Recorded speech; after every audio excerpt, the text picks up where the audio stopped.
Images of the inauguration reveal a different look in comparison to years past. Of course, no crowds there on the National Mall due to COVID-19 and also very serious concerns about safety in light of the riot we saw at the Capitol again 2 weeks ago to the day, that deadly riot there on that very same land today as we saw the ceremony take place.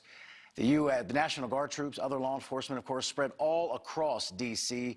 to protect President Biden and Vice President Harris, their families, and all of the dignitaries involved from the threat of attack.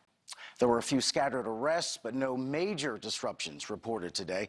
Thankfully, NewsNation correspondent Tom Negevin live in Washington, D.C. with more on that part of the story. Tom. That's right, Rob. You know, you can see around me the tight security remains, even though the major reason for it is over. And you could almost hear it today, the entire capital region sort of breathing a collective sigh of relief.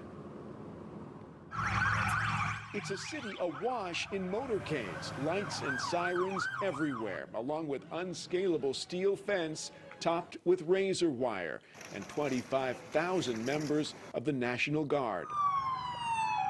It's not just on land. Armed patrol boats are highly visible on D.C. area waterways, a level of security unprecedented, even for Washington and those who live here, who feel like, over the years, they've seen it all. And to have these troops here, to have to protect us from ourselves, seems surreal.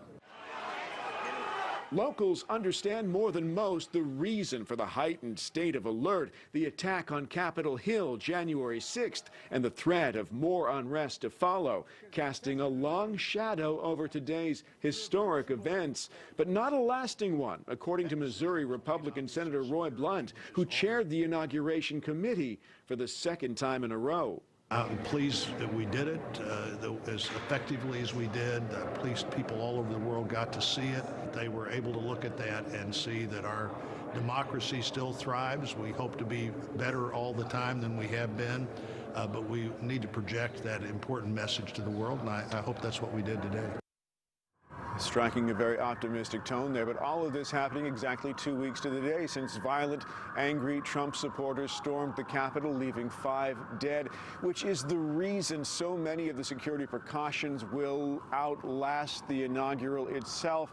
By how long, we're not really sure. It'll be the Secret Service ultimately that determines how quickly life returns to normal here in the nation's capital. Live in Washington, Tom Negevin, NewsNation.